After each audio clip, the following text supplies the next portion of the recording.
By the spring of 2010, the United Kingdom had a problem it didn't have a name for yet. Not a rumour, not a trend piece, a body count. 45 people died in Britain that year in circumstances linked to a substance that, 12 months earlier, had no entry in any pharmacological database, no file in any police evidence room, no listing in any hospital's toxicology protocol. Paramedics responding to calls didn't know what they were treating. Emergency physicians ordered blood panels and got results they couldn't interpret. Coroners wrote reports with question marks where the cause should have been. The substance moved through the country like something that had learned to be invisible, because legally, medically, administratively it was. It was sold in shops, openly, on shelves, in labelled bags, next to vitamin supplements and rolling papers. The label said, plant food. Before we continue, subscribe to the channel if you enjoy these stories. Write in the comments where you're watching from and what time it is. I always find it fascinating to see people from around the world united by one story. On a Saturday night in February 2010, a 23-year-old woman named Agata Kowalczyk stood in a queue outside a club in Leeds. She'd come to England from Krakow 2 years earlier, was working as a hotel receptionist, sending money home to her mother every third week. She'd gone out that night with 4 friends. It was someone's birthday. She was wearing a silver earring in her left ear and none in her right. The other one had fallen off on the bus and she hadn't noticed until it was too late to go back. Someone in the queue handed her something. It wasn't a pill. It wasn't powder in a folded paper. It was a small clear capsule, the kind sold in any health food shop for vitamins. It had no markings. The person who handed it to her had bought it from an online shop for £9.50, including next-day shipping. She didn't know that. She didn't know anything about where it had come from, what it contained, who had made it, what it would do. Nobody in that queue knew. That was the point. 40 minutes after swallowing it, Agata was on the pavement. Her body temperature had climbed. Her heart was running at 178 beats per minute. She was conscious but could not form sentences. The 2 friends crouching next to her were trying to tell the emergency dispatcher what she had taken, and they couldn't. Not because they were lying, but because they genuinely had no information to give. The dispatcher asked if it was ecstasy. It wasn't. The dispatcher asked if it was cocaine. It wasn't that either. The ambulance arrived in 7 minutes. The paramedic on shift that night had been working emergency medicine for 11 years and had never encountered a presentation quite like this. He would later say, in a journal article published 3 years after that night, that the closest comparison in his experience was a serotonin syndrome presentation, but faster, and with a quality to the agitation he couldn't find language for. The ambulance doors closed. Agata disappeared inside them. And here is what makes that night significant, not just as a tragedy, but as a data point in something much larger. Agata was one of hundreds of people taken to British emergency departments that winter with the same cluster of symptoms from the same substance, brought through the same legal channels. Hundreds in a single season. From a drug that had been synthesized just 7 years earlier, that had spent most of those years known only to a small community of underground chemists on an internet forum, that had no street name recognizable to police, no slang term recognizable to parents, no chemical name recognizable to the doctors who were now trying to save lives it was ending. How does that happen? Not rhetorically, not as an expression of outrage. As a genuine question with a specific, traceable answer, one that runs backward through laboratories and legislation and deliberate silence all the way to a single anonymous forum post published in 2003 by a person whose real name nobody has ever confirmed. The substance was called Mephedrone. The street called it Meow Meow, MCAT, Drone, Bubbles. chemists called it 4-methyl-methcathinone. In the months before it was banned, the British press called it the new cocaine, which was wrong in every meaningful way. Wrong about what it did, wrong about who was using it, wrong about where it came from, wrong about what made it dangerous. By 2010, it was the fourth most commonly used recreational drug in the United Kingdom.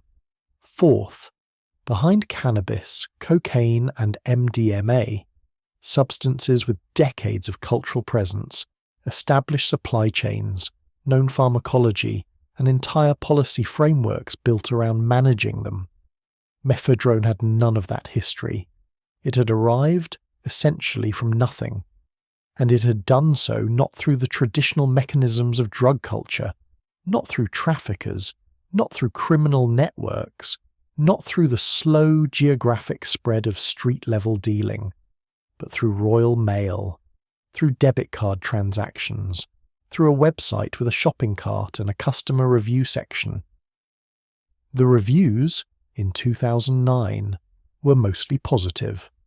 That detail, the customer review section, the star ratings, the frequently bought-together suggestions, captures something about Mephedrone that no statistic can quite communicate. This was not a drug that crept in through the shadows. It walked through the front door. It filled out a checkout form and waited for standard delivery. The infrastructure of legitimate commerce had been turned, without modification, into a distribution network for a substance that would kill dozens of people and send thousands more to emergency rooms. And the entire time it was happening, it was completely, unambiguously legal. The British government had been warned. That is not speculation. When that information became public, and it did, eventually through documents released under Freedom of Information law, it changed the nature of everything that came before it. The 45 deaths, the ambulance in Leeds, Agatha on the pavement, all of it existed inside a different story once you knew what the government had known and when. But that comes later. First, the beginning. Not 2010, not 2009, not even 2007. Further back. To a plant, a laboratory, and a chemist whose name appeared only once, in a forum thread, and then never again.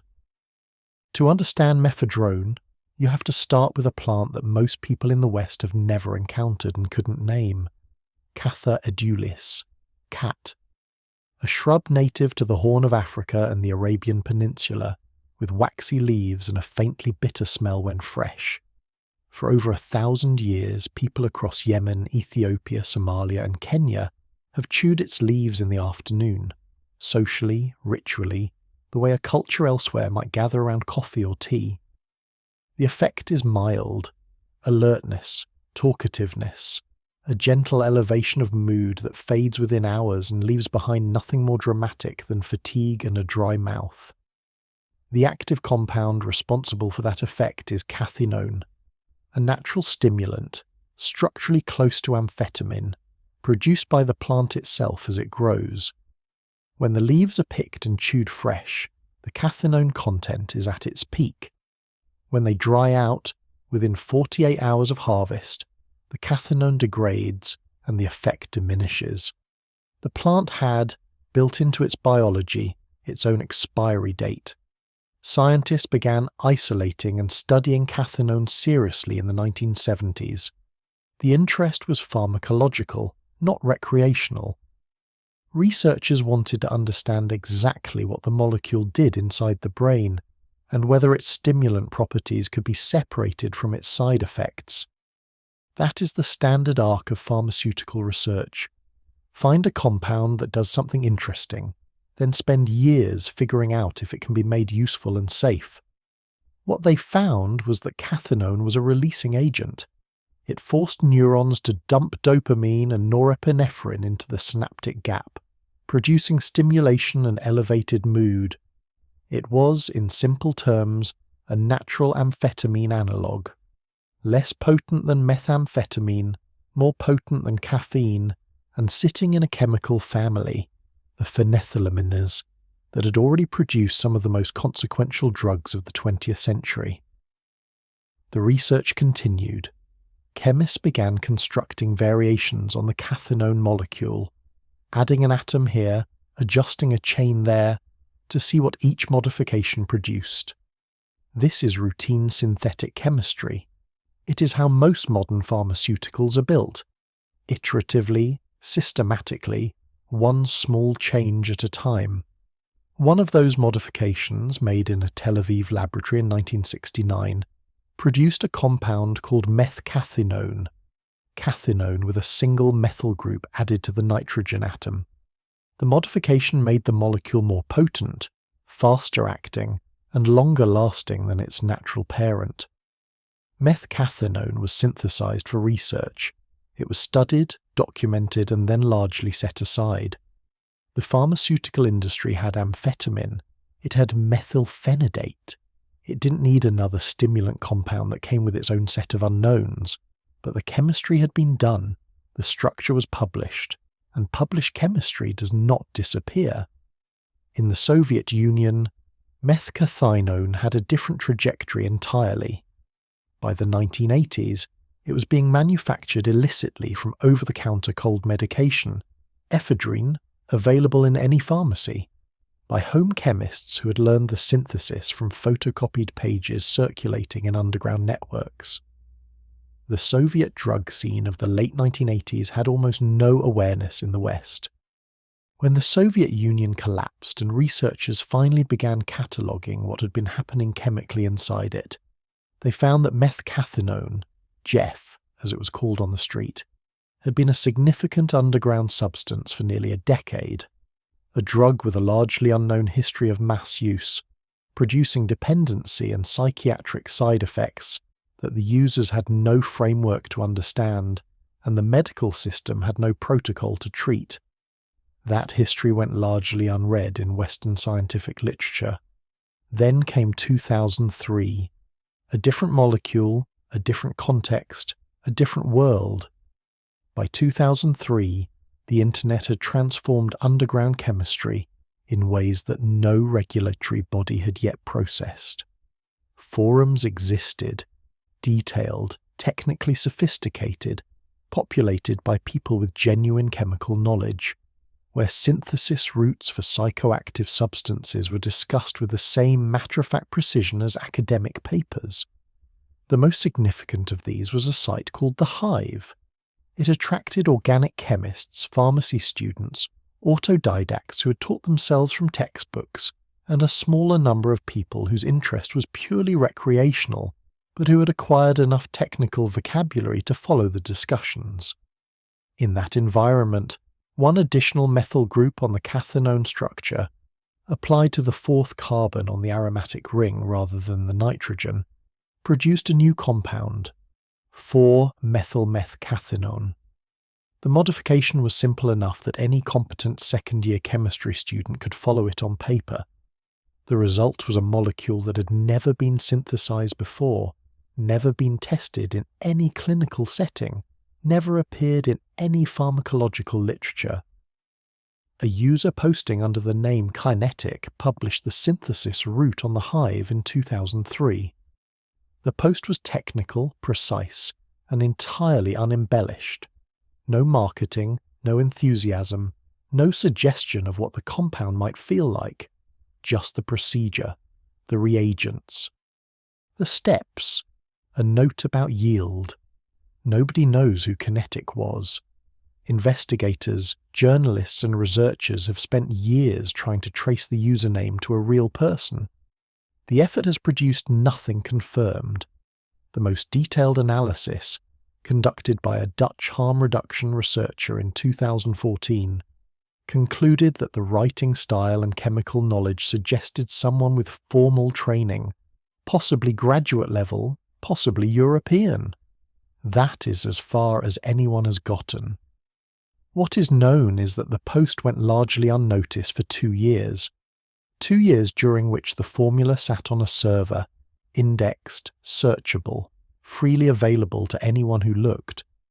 The compound it described had no common name yet. It had no street presence.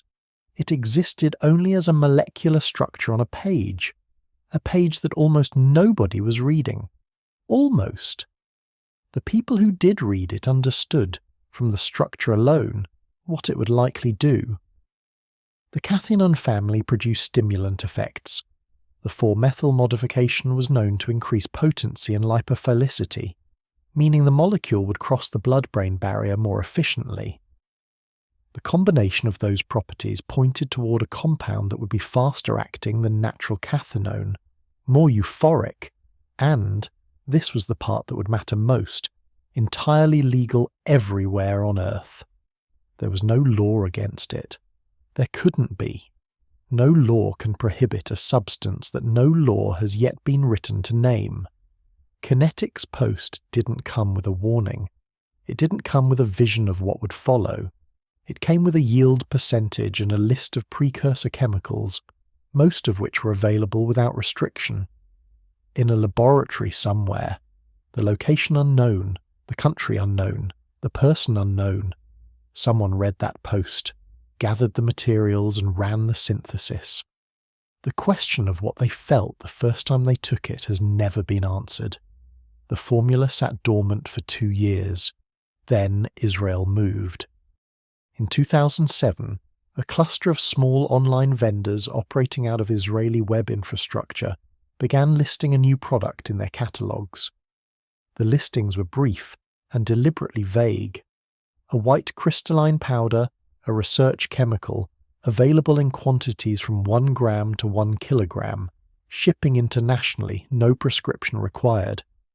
The product had no brand name yet. The vendors called it by its chemical abbreviation, or sometimes just 4-MMC.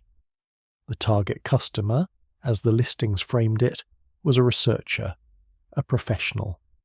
Someone with a legitimate scientific reason to acquire an untested synthetic compound through an anonymous online transaction, paid in a currency that left minimal records. Nobody who bought it in those first months was a researcher.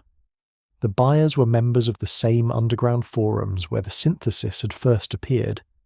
People who had been watching the compound's theoretical properties discussed for 2 years and were now presented suddenly with the option to simply purchase it. The first wave of user reports appeared on Blue Light and the Hive within weeks of those initial Israeli listings. The language was careful, methodical, the way people write when they're genuinely trying to document something unknown.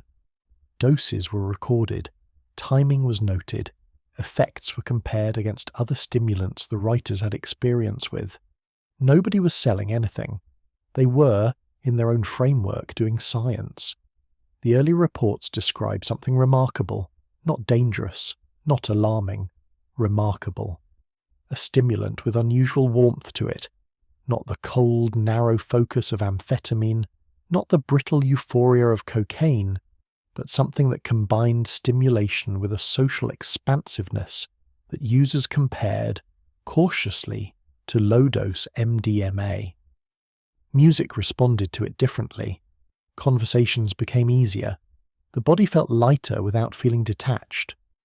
One user's report, preserved in an archive thread from late 2007, described the experience as feeling like the best version of a night out, without the cost, without the illegality delivered to your door.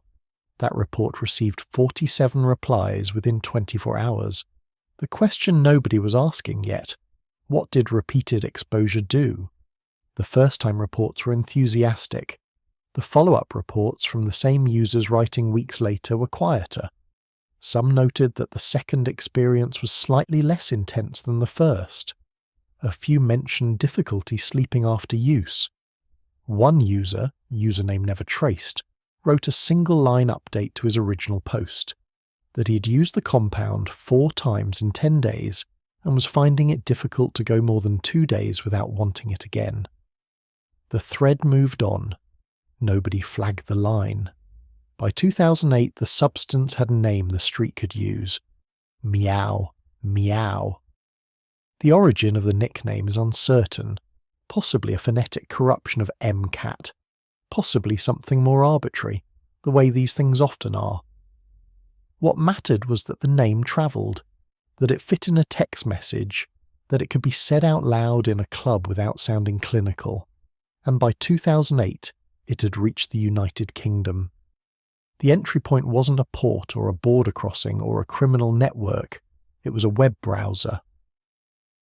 A small number of British online retailers, operating as head shops, selling paraphernalia alongside so-called legal highs, had begun importing the compound from the Israeli suppliers and relisting it for domestic sale at a markup. The markup was still remarkable, £10 per gram, sometimes less.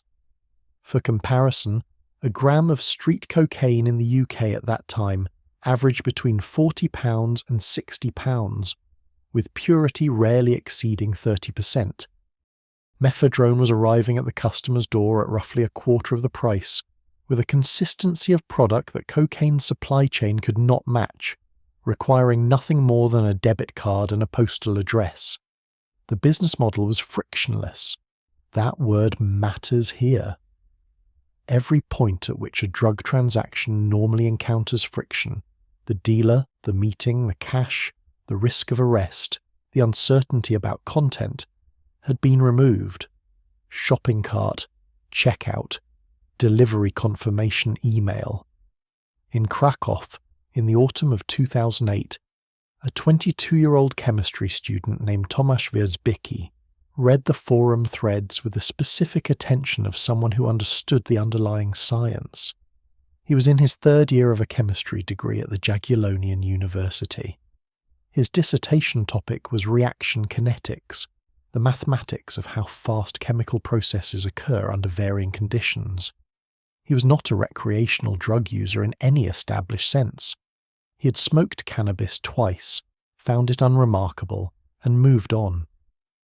What drew him to the Mephedrone threads was not the appeal of getting high, but the intellectual puzzle of the molecule itself, a simple modification of a natural compound producing effects that didn't map cleanly onto anything in the existing pharmacological literature. He ordered 500 milligrams from a UK-based vendor. The vendor's website had a professional layout, FAQ section, and a returns policy. Tomasz paid £7.50 including shipping. The package arrived in 8 days, declared on the customs label as cosmetic sample.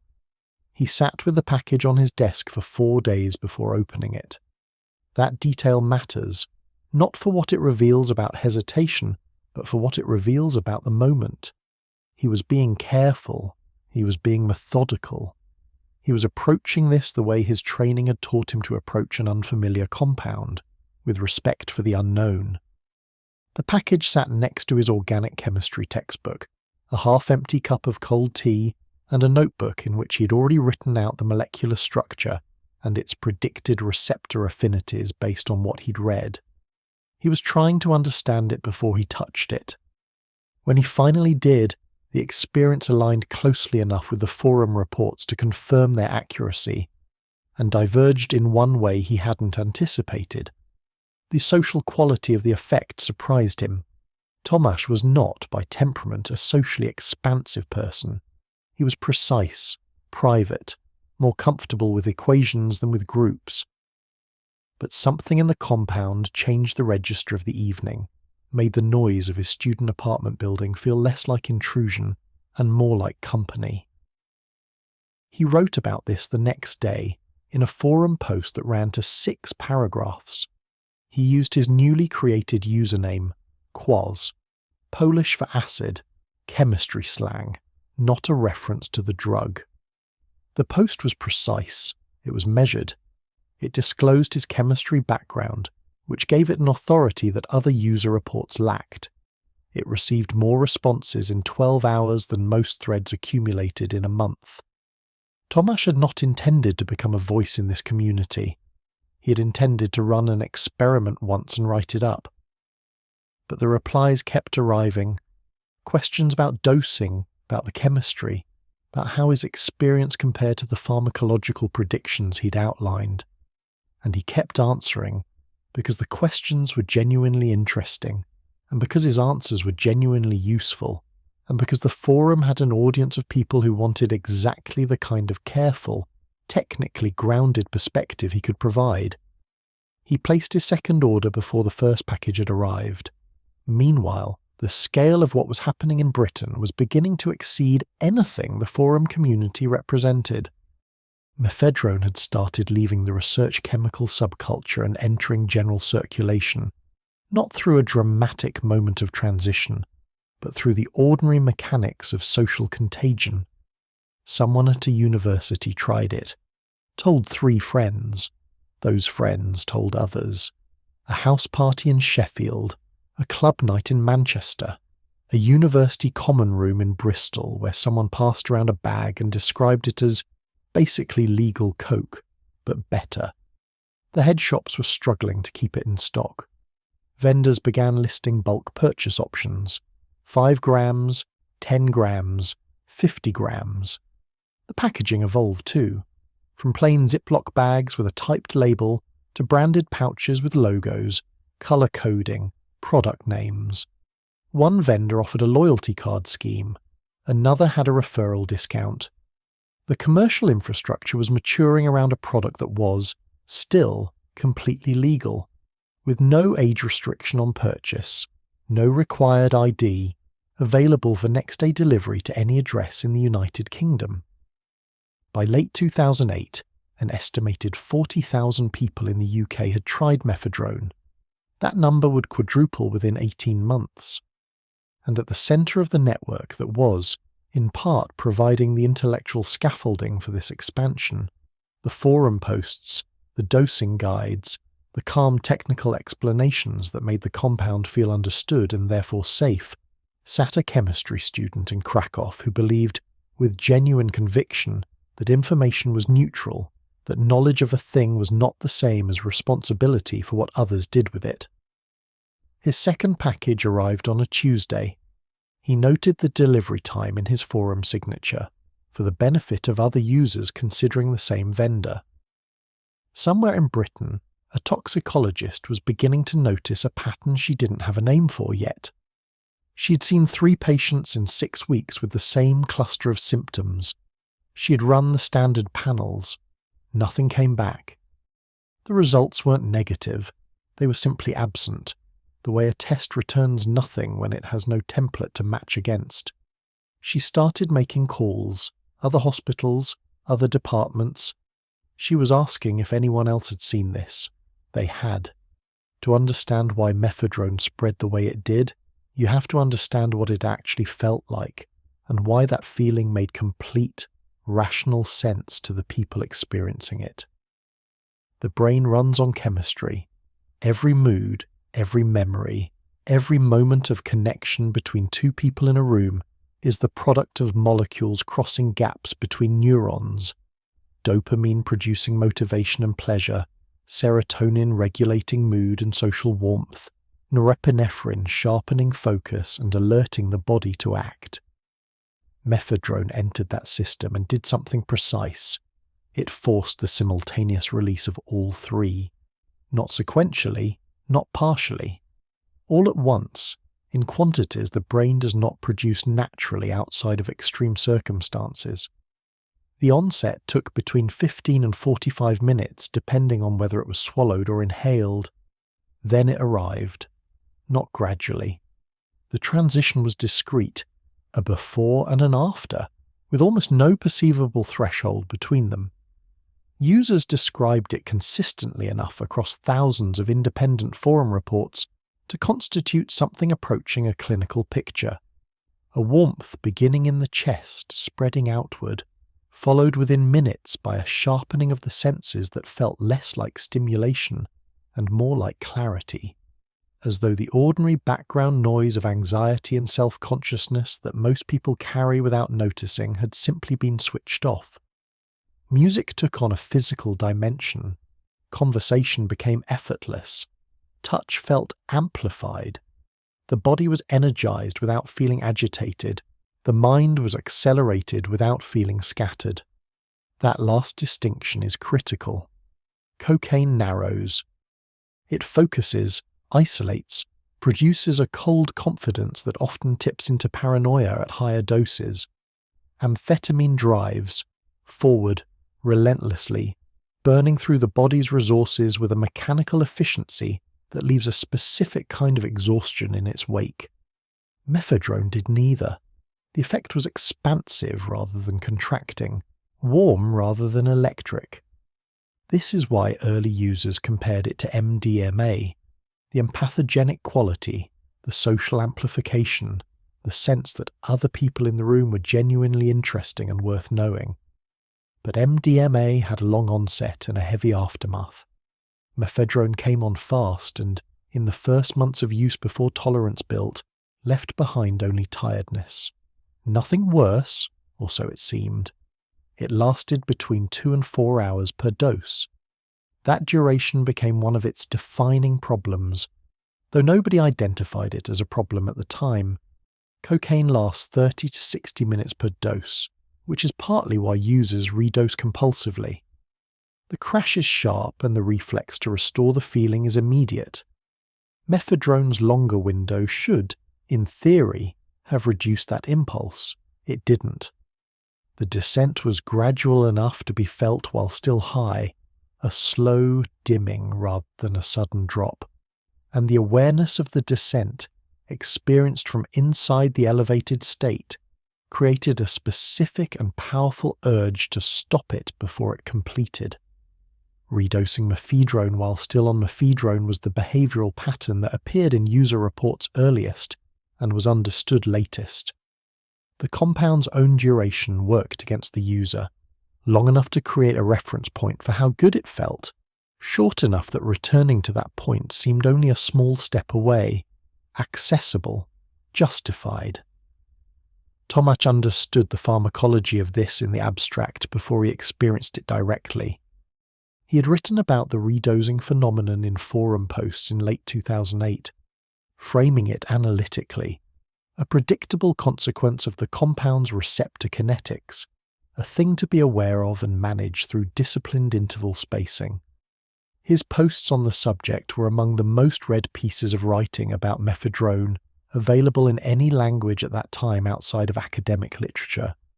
He had developed, in the Quas persona, a reputation for being the person who brought rigour to a conversation that lacked it, someone who would tell you not just what the drug did, but why, and what the implications were if you didn't approach it carefully. His girlfriend, a linguistics student named Marta, noticed in January 2009 that his jaw was clenching at dinner. It happened on a Wednesday evening.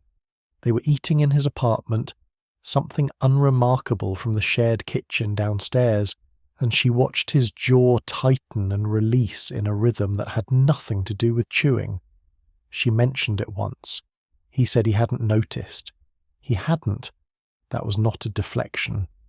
The bruxism, the involuntary jaw-grinding that Mephedrone produced as a side effect of its serotonin release, had become background to him by that point, something his body was doing without registering it as information.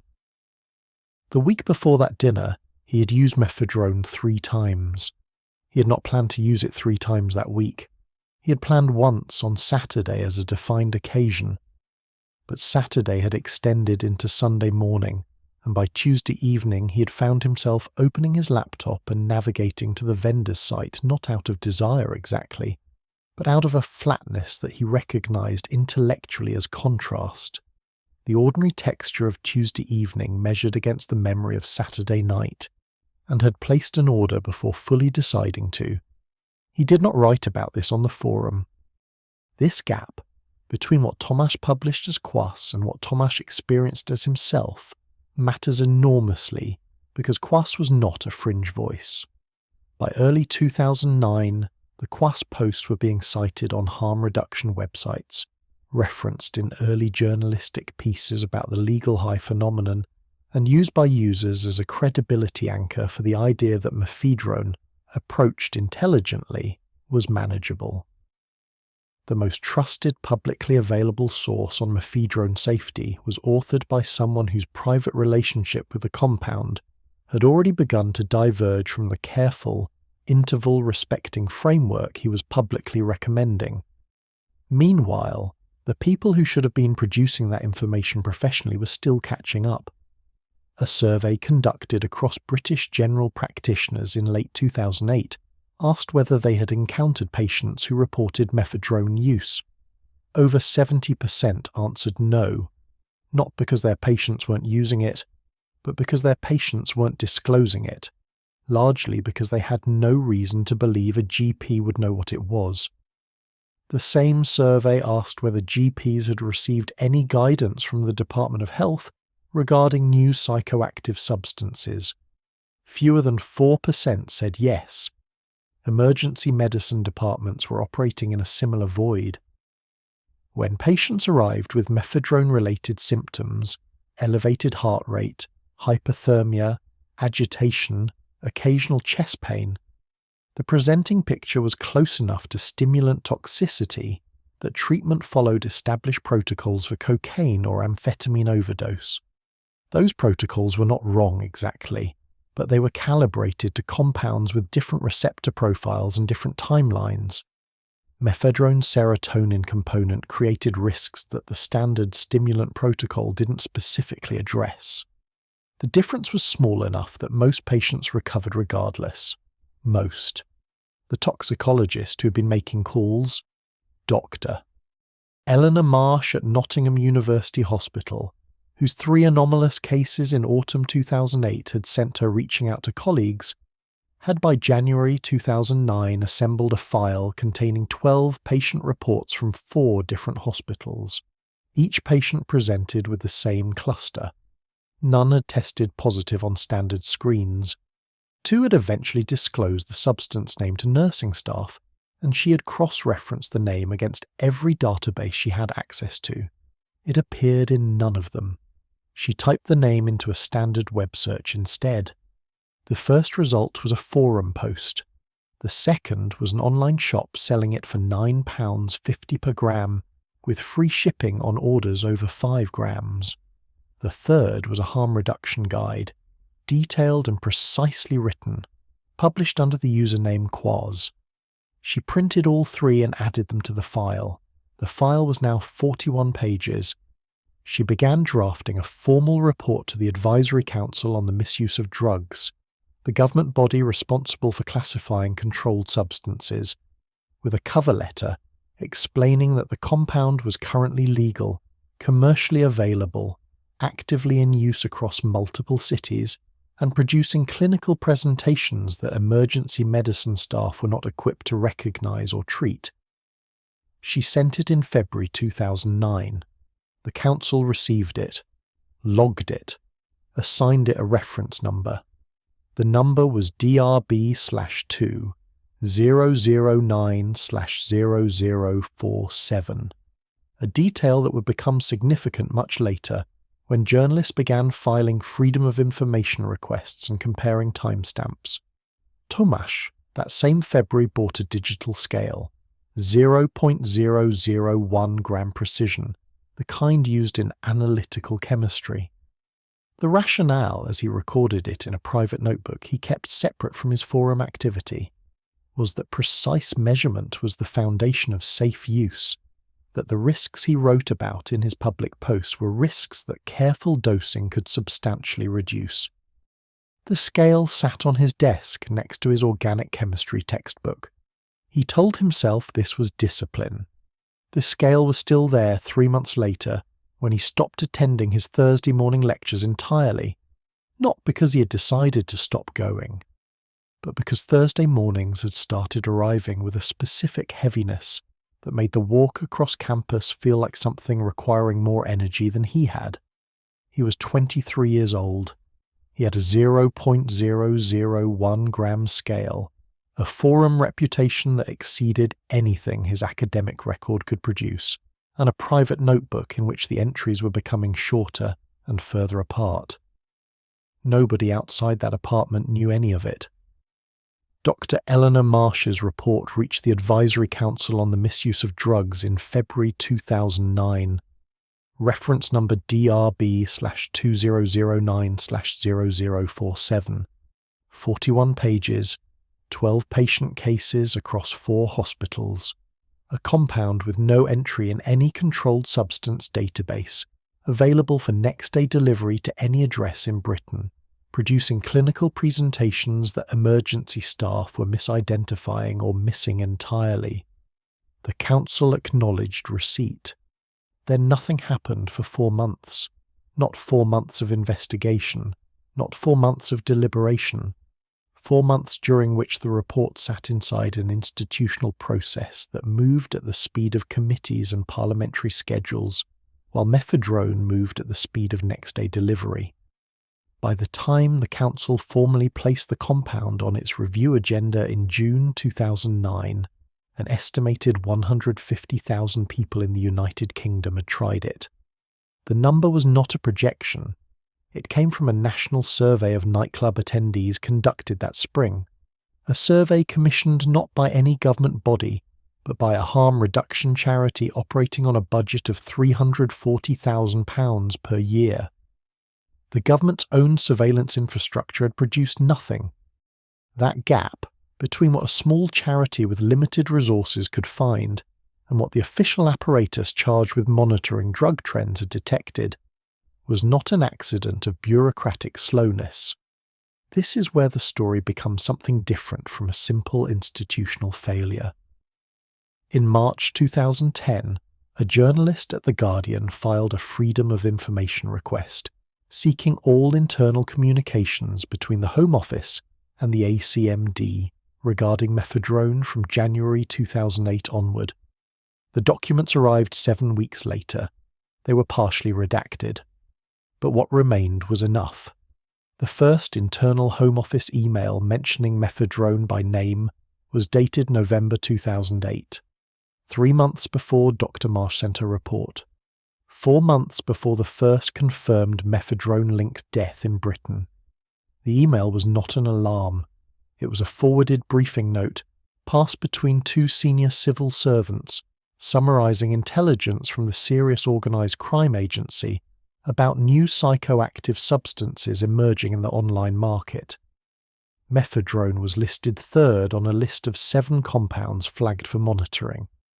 The note recommended no immediate action, citing that classification would require dedicated parliamentary time, and that there was, in the author's phrasing, no political appetite for an additional drugs debate ahead of the election cycle. The election cycle. A general election was due in Britain by June 2010. The government had decided informally but explicitly that addressing a new and rapidly spreading psychoactive substance was not compatible with its political calendar. Mephedrone continued shipping.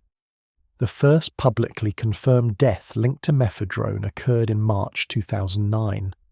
A 17-year-old in Scunthorpe, referred to in press reports only by his first name, Louis. He had taken Mephedrone at a house party on a Friday night. By Saturday morning his friends had called an ambulance. He died in hospital 3 days later. The coroner's report, when it eventually appeared, was careful in its language, consistent with stimulant toxicity, and noted that other substances may have been present. That caveat became the dominant talking point in official responses. The Home Office statement referenced the coroner's uncertainty. A spokesperson said the government was monitoring the situation. The situation at that moment involved an online retail market worth an estimated £15 million per year in Britain alone. Tomasz read the news about Louis from his apartment in Krakow. The Polish language coverage was minimal, a brief wire item, a few sentences. He found the English language reporting through a forum thread where other users were already dissecting the case. The thread was long. The dominant argument, advanced with considerable force and technical detail, was that the death resulted from polydrug use, from the combination of Mephedrone with alcohol or other substances, not from Mephedrone alone. The argument was not without basis. The coroner had not ruled definitively. The toxicology was genuinely complicated. Tomasz wrote a post under his Quas username supporting that position. He cited the coroner's uncertainty. He referenced the absence of confirmed single-substance mephedrone fatalities in the literature. He argued carefully and with apparent precision that the appropriate response was better information rather than prohibition, that users needed accurate dosing guidance and clear warnings about dangerous combinations, not a ban that would push the market underground. The post was 800 words long. It was well-structured, well-sourced by forum standards, and deeply persuasive to an audience that was already inclined toward its conclusion. It received 340 upvotes. It was shared outside the forum onto general social media. For a period of weeks in the spring of 2009, if you searched the phrase Mephedrone safe in Google, the top organic result was a page that prominently featured or linked to the Quas post. 340 upvotes from a chemistry student in Krakow who had stopped attending his Thursday lectures, whose jaw clenched involuntarily at dinner, who had bought a precision scale to enforce a dosing discipline he was no longer enforcing. The British festival season of 2009 arrived in June. Glastonbury, Reading, Leeds, Tea in the Park, the summer circuit that moves hundreds of thousands of young people through fields across the country over 12 weekends. Drug testing services operated at some of these events. Charities and harm reduction organisations running tent operations where attendees could have substances analysed. The data from those tents, compiled and published in September 2009, contained a finding that stopped the harm reduction community mid-sentence. Mephedrone had become the second most commonly submitted substance for testing at UK music festivals that summer, second, behind cannabis, ahead of cocaine, MDMA, and ketamine. In 12 months, it had moved from specialist online forums to festival fields. The NHS began seeing the pattern in a new form that summer. Not just the acute presentations, the cardiac episodes, the hypothermia, but something subtler and harder to treat. Patients arriving at GP surgeries complaining of persistent low mood, difficulty sleeping, inability to feel pleasure in ordinary activities. The clinical term is anhedonia. The patients were often young, often students, often presenting without disclosing drug use because they didn't connect their symptoms to the compound. One GP in Bristol, writing anonymously in a medical trade publication that autumn, described seeing 8 patients over 6 weeks with the same constellation of symptoms, eventually tracing them all back to regular mephedrone use, only after a chance disclosure by one patient prompted him to ask the others directly. 8 patients, 1 GP, 6 weeks, Bristol. Multiply that across the country, across the thousands of GPs who hadn't yet made the connection, and the scale of what was accumulating invisibly in British healthcare data begins to take shape.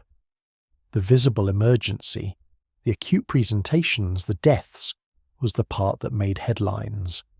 The invisible epidemic was the one being recorded in terse GP notes under vague diagnostic codes, filed into systems that weren't talking to each other, in a country whose official surveillance apparatus had decided the political timing wasn't right. Dr. Marsh had submitted a follow-up to her original report in May 2009. The follow-up added 7 more patient cases and a literature review of cathinone pharmacology. She had also, by this point, identified the Quas posts independently and included a section noting that the most widely read safety guidance available to mephedrone users online contained no information about long-term neurological effects, because no such information existed. Nobody had studied it. The compound was too new, the use too recent, the academic community too far behind the curve of what was already happening in emergency rooms. The follow-up received the same reference number as the original report, DRB/2009/0047, Addendum A. The summer ended. The festival season closed. The data came in from the testing tents and the GP surgeries and the emergency departments and was assembled slowly into a picture that everyone who looked at it read the same way. In October 2009, a senior ACMD member gave a background briefing to a small number of journalists, not on the record, not for attribution. The briefing covered several new psychoactive substances, Mephedrone among them. According to notes kept by one of the journalists present, notes that surfaced in a 2013 documentary, the official described Mephedrone as the fastest growing drug problem we have not yet officially acknowledged. The fastest growing drug problem they had not yet officially acknowledged. It was October 2009. Mephedrone had been flagged in internal government communications for nearly a year. Dr. Marsh's reports were sitting in a filing system with assigned reference numbers. The festival data was published. The GP survey was published. The harm reduction charity numbers were published. Everything was visible to anyone who looked. In November 2009, another young person died, then another in December, then 3 in January 2010, including a 16-year-old in Leicestershire whose parents had never heard of Mephedrone until the hospital called. The parents went to the press, and the press, finally, went to the government with questions that could no longer be answered with reference to monitoring situations and pending reviews and political calendars. The questions were specific. What did the government know, and when did it know it? The answers, when they eventually came, contained a date that nobody in the official response had mentioned before. November 2008. Tomasz by this point was no longer a student. He had quietly withdrawn from the Jagiellonian University in the autumn of 2009, not formally, not with a letter or a meeting, but through the gradual mechanism of simply not returning after the summer break. His room still had his chemistry textbooks in it. His name was still on the department's enrolment list for 6 weeks after he stopped attending. The administrator who eventually processed his withdrawal sent the confirmation to an email address he no longer checked. He was working at a warehouse on the eastern edge of Krakow, moving pallets on a night shift that ended at 6 in the morning. He slept in the afternoons. The evenings were the hours that needed filling. The digital scale on his desk had a small bite mark on its lower left corner. He had no memory of how it got there. The United Kingdom banned Mephedrone on April 16, 2010. The announcement came with the speed and decisiveness that the preceding 14 months had conspicuously lacked. Parliamentary debate lasted 2 days. The compound was placed under the Misuse of Drugs Act as a Class B substance, the same category as amphetamine, making possession punishable by up to 5 years in prison and supply by up to 14. The Home Secretary stood at a podium and used the word action. Headlines the next morning declared the crisis addressed. Within 6 weeks, the street price had risen 40%.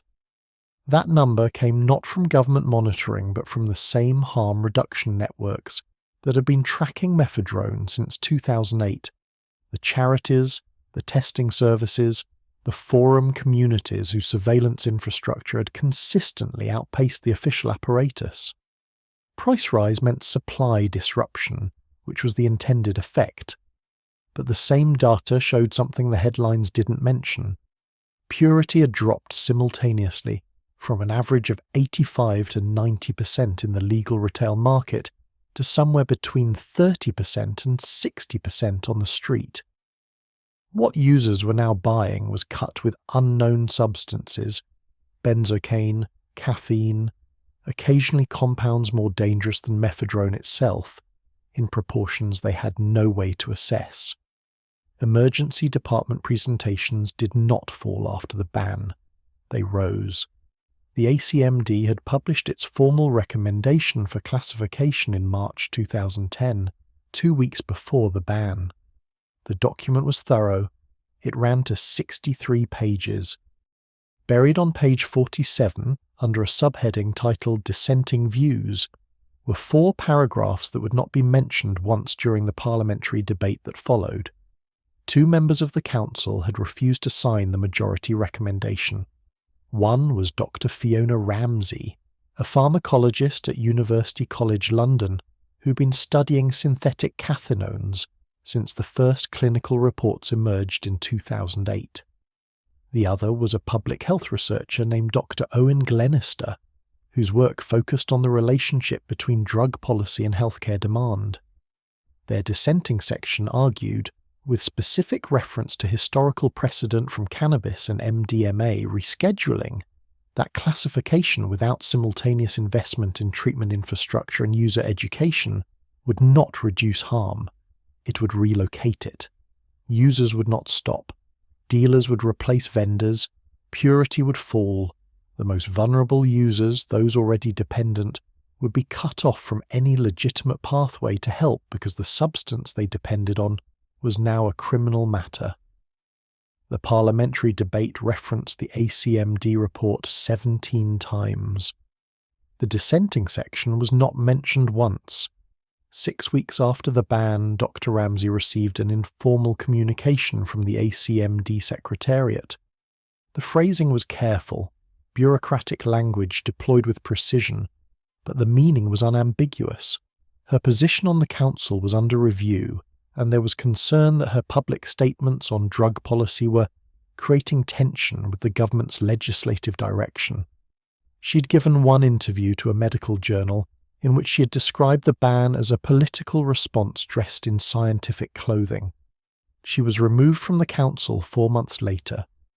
Dr. Glenister resigned the day the removal was announced without a press statement, without a public explanation.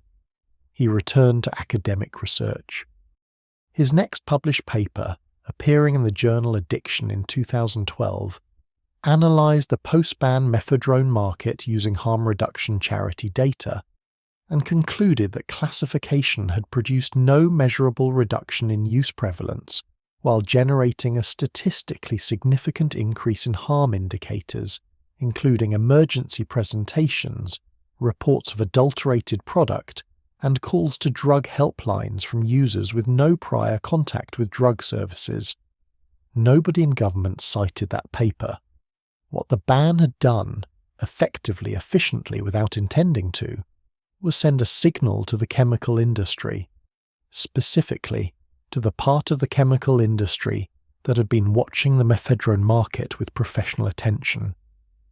87 days after the UK ban, an online retailer that had been selling mephedrone under the plant food label updated its product listings. The mephedrone page was archived, preserved automatically by web crawlers, time-stamped, and replaced with a new listing. The new product was called Naphthalone. Chemically, it was a different molecule, a naphthalene-substituted cathinone, but its effects were broadly similar, its legal status identical, unscheduled, uncontrolled, available for purchase without restriction. The listing described it as superior in every way. The price was £11 per gram, £1 more than mephedrone had cost at its peak. The game had reset. Completely. In 87 days. This was not improvisation. The speed of the response revealed preparation. Chemical designers who had been working on successor compounds before the ban, not after. The infrastructure of synthesis and distribution had not been dismantled by the legislation, it had simply redirected. The same factories, the same shipping routes, the same websites with the same shopping carts, now offering a different molecule that the law had not yet learned to name. And here is where the geography of the story expands in a way that the British political debate had not accounted for. Because the ban in the UK was a national measure applied to a supply chain that was emphatically international.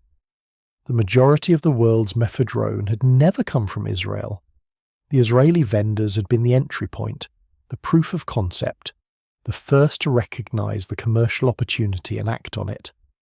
But by 2009, the dominant source of mephedrone reaching European and British markets was China, specifically a cluster of chemical manufacturing facilities concentrated in Wuhan, Hubei province, and the surrounding industrial zones of Hebei and Jiangsu. These facilities were not hidden. They had websites, in English. Some had international certifications for chemical manufacturing. They advertised on industry portals alongside suppliers of agricultural chemicals and food additives. They accepted payment through standard international transfer mechanisms, wire transfers, and for a period before policy changes, PayPal. A buyer in Birmingham or Berlin or São Paulo could navigate to one of these sites, place an order for 1 kilogram of 4-MMC, the chemical name, not the street name, pay by wire transfer, and receive a shipment within 2 weeks, declared on customs documentation as an industrial chemical. This was legal under Chinese law until 2015. The factories were not operating in the shadows. They were operating in the light of a regulatory environment that had not yet assigned a legal category to the compound they were making. The chemists employed by those facilities were trained professionals. The synthesis equipment was industrial grade. Quality control existed. This was in part why the purity of Mephedrone purchased through online retailers had been so consistently high compared to traditional street drugs. These were not clandestine operations cutting product in back rooms. They were factories. When the UK banned Mephedrone, the Chinese factories continued producing it. The British market absorbed the supply disruption through a price increase and a purity decrease.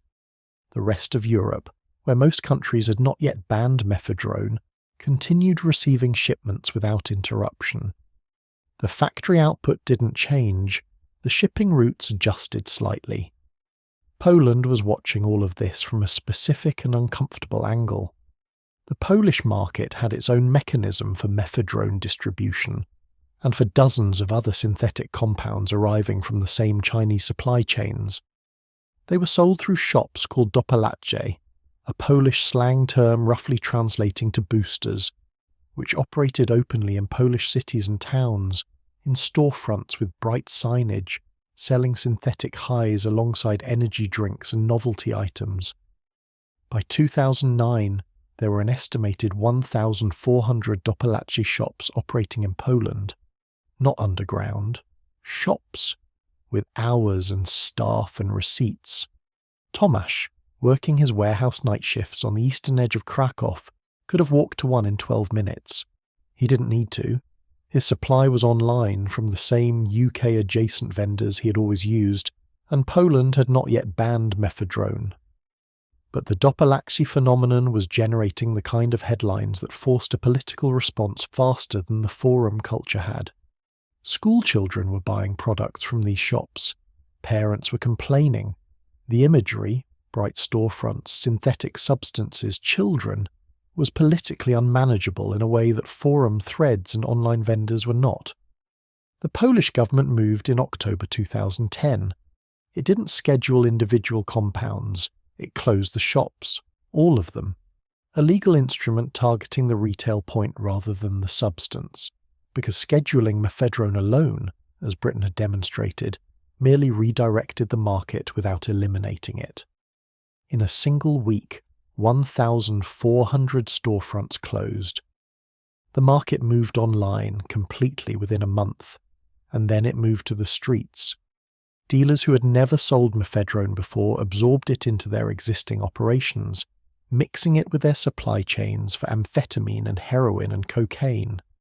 The compound that had distinguished itself by existing entirely outside the criminal market, legal, clean, reliably dosed, purchased like a consumer product, was now inside that market, subject to all of its uncertainties. Users who had been buying known purity product from websites now bought unknown purity powder from people they met through intermediaries. Tomasz ran out of his online supply in late 2010 and found a street source within 2 weeks through a contact at the warehouse. The price was lower. The product was not the same. He noticed the difference immediately but continued anyway, for reasons he did not record in his notebook, which by this point he had largely stopped using. The last entry was a single sentence written in November 2010, in handwriting that was smaller and less regular than his earlier entries.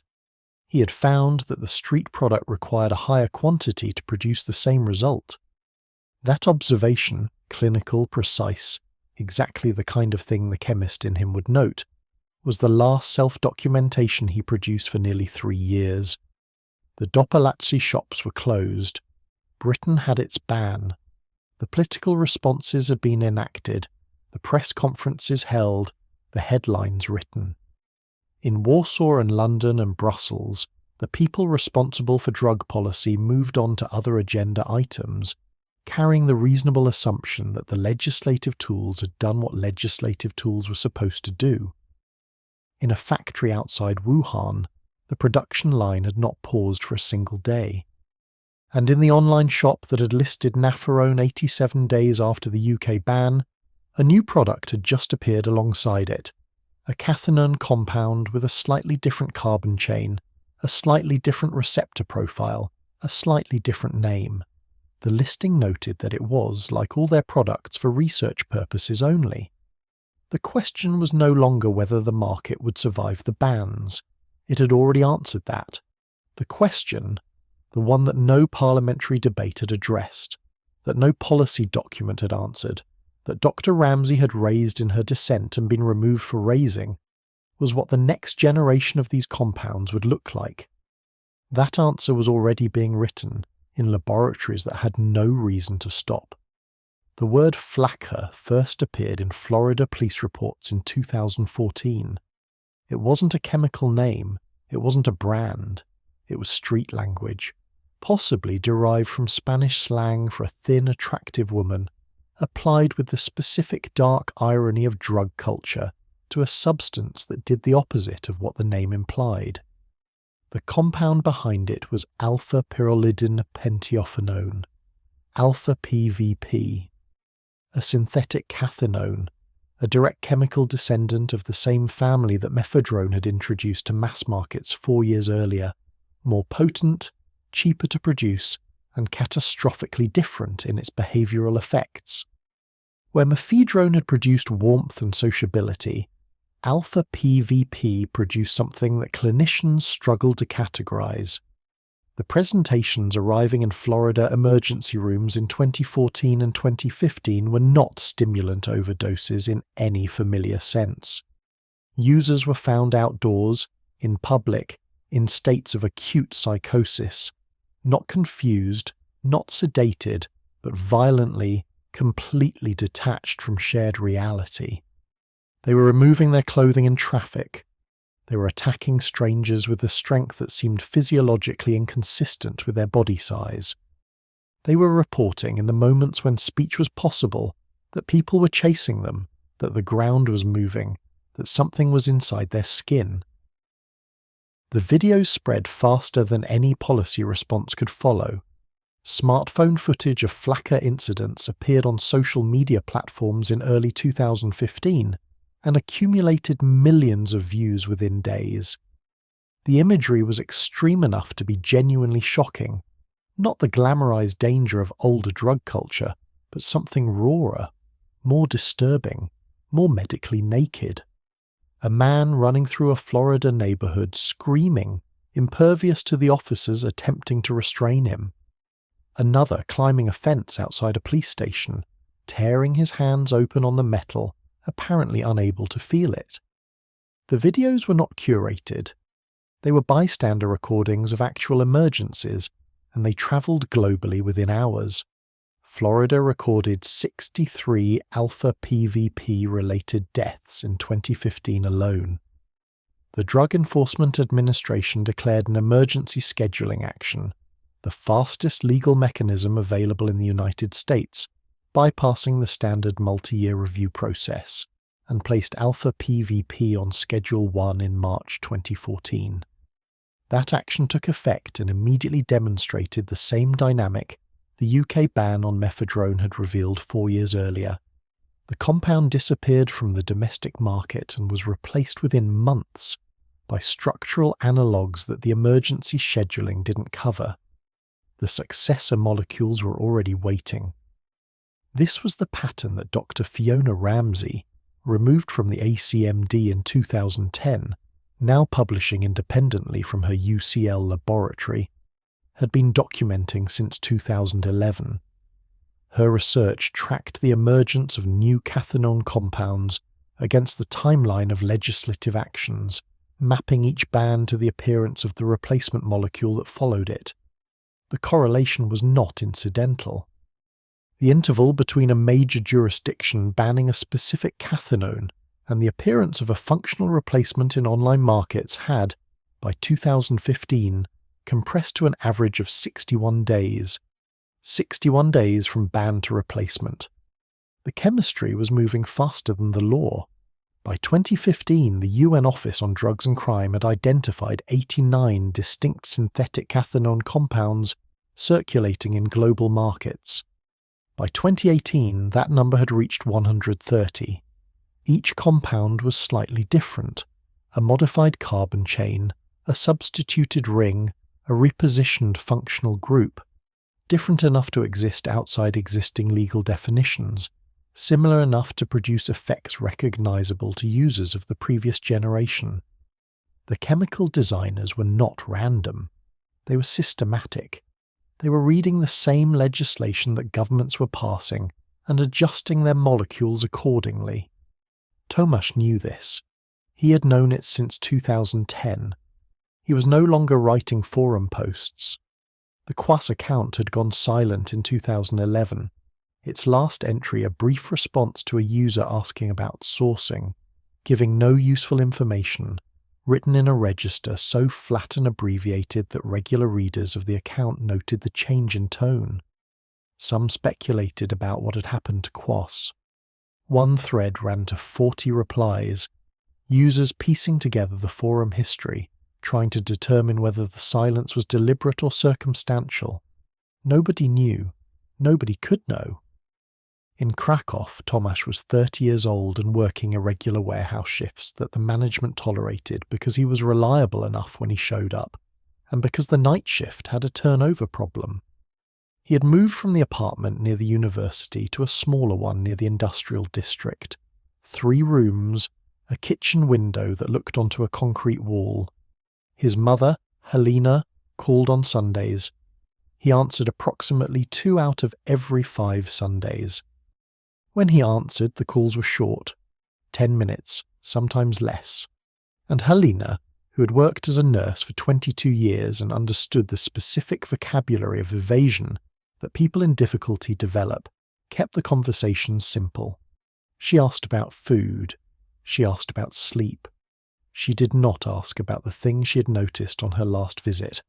The weight he had lost, the way he moved through his own apartment with the careful economy of someone managing a persistent low-level pain. By 2015, Tomasz had moved through 4 different synthetic cathinones since the Polish market disruption of 2010. Mephedrone first, then a compound sold on the street in Krakow as crystal, which testing by a European harm reduction network later identified as ethylone, a cathinone-adjacent compound. Then MDPV for a period, shorter because the behavioural effects were less predictable, and even within his diminished caution he recognised the instability.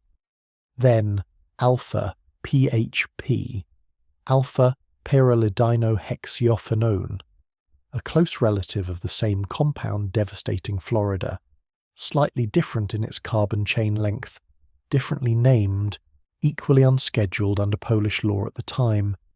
Each transition had involved a period of not using the previous compound, days of a grey, motivationless flatness that was not withdrawal in the dramatic pharmaceutical sense, but was sufficiently unpleasant and sufficiently uniform each time to make the alternative feel less like a choice and more like physics. He was not, during this period, unreachable. That detail matters. He maintained the warehouse job. He spoke to his mother. He paid his rent, usually on time. The deterioration was the kind that does not announce itself from the outside with dramatic signals. It was internal, cumulative, expressed in things that only close attention would detect. The decreasing radius of his life, the meals that were increasingly perfunctory, the books on his shelves, chemistry textbooks and second-hand novels that he had stopped opening, the notebook that remained blank. In the United States, the Flakka crisis was generating the kind of political response: televised committee hearings, emergency DEA briefings, gubernatorial press conferences that Mephedrone had generated in Britain 5 years earlier. The same arc, the same sequence: visibility, alarm, legislative action, market adaptation, next compound. The American political system was watching itself repeat a pattern that the British system had already completed, and the people in the rooms where the decisions were made were largely unaware of the European precedent because nobody had assembled it clearly enough for a policymaker to read in the time available. Dr. Ramsay had assembled it. It was in a journal. The journal had 4,000 subscribers. Meanwhile, in Eastern Europe, the Cathinone market had taken on a character specific to the region. The successor compounds circulating in Poland, Ukraine, the Czech Republic, and the Baltic states after 2012 were different from those dominant in Britain or America: cheaper, more potent, more heavily cut, accessed through social networks rather than online retailers. The harm profile was correspondingly more severe. Injecting had become prevalent in a way it never had been with Mephedrone, which was typically snorted or swallowed. Injectable synthetic cathinones produced faster and more intense effects, drove dependency more aggressively, and introduced the full range of injection-related health risks: vascular damage, infection, blood-borne disease transmission, into a population that had previously had no contact with injecting drug culture. Polish emergency medicine data from 2016 showed a 340% increase in synthetic cathinone-related hospital admissions compared to 2012. That number had a human texture that the percentage didn't capture. It was visible in specific emergency departments in specific cities: Krakow, Wrocław, Łódź, where staff had learned to recognize the presentation not just from symptoms but from appearance. The specific pallor, the rapid involuntary eye movement, the smell that one emergency nurse, interviewed anonymously for a Polish documentary, described as chemical and sweet simultaneously. A smell she said she could now identify from the corridor before she entered the room. In September 2019, an ambulance was called to an address in the Podgórz district of Krakow. The call came from a neighbour who had heard a sustained irregular sound through the shared wall and had knocked twice without response. The paramedics arrived in 9 minutes. They found Tomasz on the floor of his kitchen, conscious, not in acute psychosis, but with a cardiac arrhythmia that the monitor recorded at a pattern inconsistent with normal sinus rhythm and a skin temperature 3 degrees below what it should have been for a man his age sitting in a heated room. He was 33 years old. The emergency physician who assessed him at the hospital noted in the file that his kidneys were functioning at approximately 60% of expected capacity for his age and build, a finding that pointed not to an acute event, but to sustained chronic damage accumulated over time. This was not the result of one bad night. This was the result of years, written into his body at the cellular level, visible in blood panels and imaging, in the specific way that long-term cathinone exposure degrades renal function through a mechanism that the research community had only begun characterizing in the literature 3 years earlier. Halina arrived at the hospital at 2 a.m. She had driven 4 hours from her home in Tarnów after Tomasz's neighbour had found her number in his phone and called. She sat in a plastic chair in a waiting room outside the cardiology unit. The chair had a loose leg. She had discovered this in the first 10 minutes and had spent the remaining 11 hours of her wait pressing the sole of her foot against it to keep it from rocking. A small, continuous, unconscious act of control in a room where nothing else was controllable. The doctor told her what they had found and what it meant. She had worked as a nurse for 22 years. She understood the numbers before he finished the sentence. She asked one question that the doctor could not answer. Not about prognosis, not about treatment protocols, but about what exactly Tomasz had been taking. Not the street name, but the compound, the chemistry. She wanted to understand it precisely. The doctor looked at the file and gave her the name alpha-PHP. She wrote it on the back of a parking receipt. She had never heard it before. Nobody outside of harm reduction circles and chemistry forums had. And in that gap, between what was happening in hospital rooms across Eastern Europe and what was known in the rooms where drug policy was made, a joint report was being finalised by two of the most authoritative research bodies in the world, the European Monitoring Centre for Drugs and Drug Addiction, and the World Health Organization had been working on it for 18 months. It would be published in March 2019, 6 months before Tomasz's ambulance call, the timing making it both a warning and a retrospective account of something already fully in motion. The report's conclusion, stated in the executive summary, in language precise enough that it could not be misread, was that synthetic cathinones had become the most rapidly expanding class of new, psychoactive substances on the planet, outpacing opioids in the rate of new compound proliferation, driven by a market dynamic that existing scheduling frameworks were structurally incapable of interrupting. Then came the sentence that the lead author repeated in every press interview that followed publication, that the policy response to Mephedrone in 2010 had directly accelerated the synthetic cathinone explosion that came after it. Directly accelerated. The 2010 ban, the headlines, the podium, the word action, had not ended the Mephedrone crisis. It had graduated it, turned a single compound into a chemical family, turned a British problem into a global one, turned a market operating in the relative transparency of legal retail into one operating in the darkness of criminal supply chains where purity was unknown, dosing was guesswork, and the compounds being consumed were so new that the emergency physician treating the consequences often didn't know their name. Dr. Ramsey read the report the day it was published. She had contributed data to it anonymously through a research network. She did not give interviews about the findings. Her 2010 dissent, the one removed from parliamentary discussion, the one that had cost her her position on the ACMD, had predicted this outcome in specific terms. The report now confirmed those terms with 9 years of empirical data. She printed the executive summary and placed it in a folder that already contained, behind a plastic sleeve, a copy of her original dissent from March 2010. The folder was labelled in her handwriting with a single word. It said, "Told."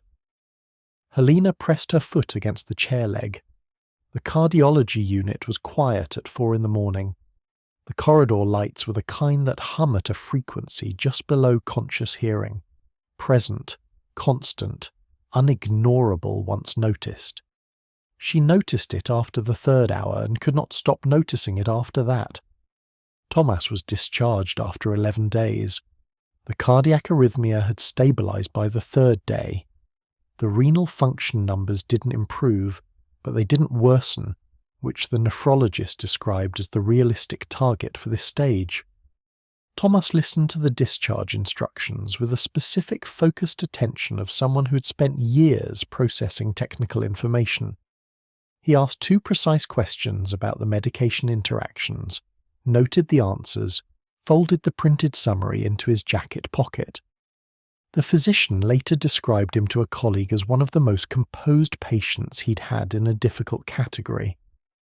What the physician didn't know was that Tomasz had been composing himself for the previous 6 days in preparation for this conversation, marshalling the part of him that still functioned like the chemistry student he'd once been, because that was the only version of himself he trusted to receive this information accurately. He went home to the apartment in Podgorza. Helena had cleaned it while he was in hospital. Not intrusively, she hadn't moved his things or reorganized his shelves, but the kitchen was clean in a way it hadn't been, and there was food in the refrigerator organized by meal type, labelled in her handwriting on small adhesive notes. He stood in the kitchen for a long time looking at the labels. Then he sat down at the table where the digital scale had once lived. It was gone now, he noticed without surprise, and did not move for approximately 40 minutes. He contacted the rehabilitation program 3 days later. Not immediately. 3 days. What happened in those 3 days is not documented anywhere because Thomas did not write about it, and has never spoken about it in detail. What emerged afterwards suggests he spent those days doing what he had always done with difficult problems, working through the structure of it, the mechanism, the what comes next in logical sequence, arriving at the rehabilitation contact not through emotional crisis, but through a kind of cold engineering of his own situation. The program was called Noah Droga, New Road, operating out of a converted residential building in the Krowodrza district of Krakow. It was one of 3 facilities in Poland that had developed a specific treatment protocol for synthetic cathinone dependency, as distinct from the amphetamine protocols that most addiction services were still applying to a chemically different problem. The distinction mattered clinically. The psychological withdrawal pattern from synthetic cathinones, the anhedonia, the cognitive flatness, the specific texture of craving, had features that standard amphetamine treatment frameworks didn't fully address, and patients who received misaligned treatment had significantly higher relapse rates in the first 90 days. The program had 14 patients when Tomasz arrived, 2 staff members, a waiting list of 31 people. The funding came from a combination of municipal health grants and a European Union Social Cohesion Fund, administered through an application process that required resubmission every 18 months and had a 40% rejection rate. The facility's director had spent an estimated 30% of her working hours since 2017 on funding paperwork rather than patient care. This was not unusual. It was the standard operating condition of harm reduction infrastructure across Eastern Europe, chronically under-resourced, administratively burdened, providing specialized care for a problem that policy had officially solved with a ban 9 years earlier. Tomasz completed the 90-day program in January 2020. He did not use during those 90 days, not because the facility was locked or monitored in a way that would have prevented it, but because something had shifted in the hospital, in those 11 days, in the blood panel numbers the nephrologist had shown him on a screen and explained without softening. He had understood, with the precision his training gave him, exactly what those numbers meant for the next decade of his body's function. That understanding had a quality that previous attempts at reduction, the self-imposed interval schedules, the notebook entries, the dosing discipline, had never carried. He was 33 years old, and his kidneys were those of a man 20 years older. After discharge from Noah Droga, he began writing again. Not forum posts, not for any external audience initially. He wrote in a new notebook, not the old one which he had thrown away, but a new one, bought specifically, working through the previous decade in the way a chemist reconstructs an experiment. What he had known, what he had published under Quas, where the gap between those 2 things had been, and what had passed through that gap. The first piece he published externally appeared in April 2020 on a Polish harm reduction website called Redukcja Szkód, harm reduction. It was not a confession, it was an analysis, a technical examination of the difference between the safety information publicly available about synthetic cathinones in 2008 to 2010 and what the clinical literature had since established about their actual risk profile. It was precise, it was sourced, and it disclosed his background, both his chemistry training and his personal history with the compounds, without dwelling on either. The piece was shared 4,000 times in the first week. The audience was different from the forum audience of 10 years earlier. These were not chemistry enthusiasts documenting experiences. These were people in active use, family members looking for information, harm reduction workers, a smaller number of clinicians and researchers. The questions that came back to him were different in character, less about pharmacology, more about the gap between official information and lived reality, about why the things the policy said had happened clearly hadn't happened, about where to go when the treatment system didn't know what you were treating. He kept writing, monthly, then weekly. By 2021, his work was being referenced by the EMCDDA in its annual drug report footnotes, not cited as academic literature, but listed under community knowledge resources, a category that had been created specifically to capture the growing body of practitioner and peer knowledge that existed outside the formal research pipeline. Dr. Ramsey found his writing in 2021 through a colleague who forwarded one of his pieces with a note attached. She read through his archive in a single evening. The following morning she sent him an email, the first contact between them.